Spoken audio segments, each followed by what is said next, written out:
នេះគឺជាគំរូឡាន Toyota Hilux មកបំពាក់អំពូលគុជ LED បំភ្លឺផ្លូវហើយស្ដាប់មកណាមកងាប់ហើយអត់បានមួយម៉ាត់ជួយ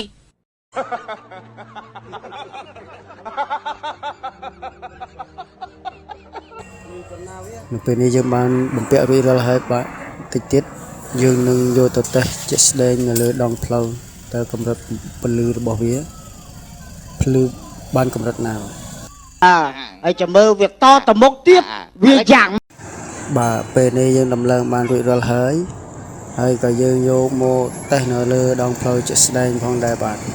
ថាតើកម្រិតពន្លឺរបស់វាភ្លឺប៉ុណ្ណាបាទបងប្អូនមើលជាក់ស្ដែងបាទពន្លឺរបស់វាភ្លឺខ្លាំងកាត់បន្ទាត់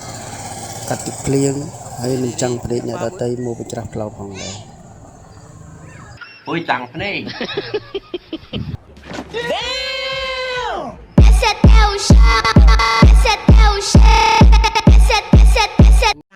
ហើយស្ដាប់មកណាមកងាប់ហើយអត់បានមួយម៉ាត់ជួយ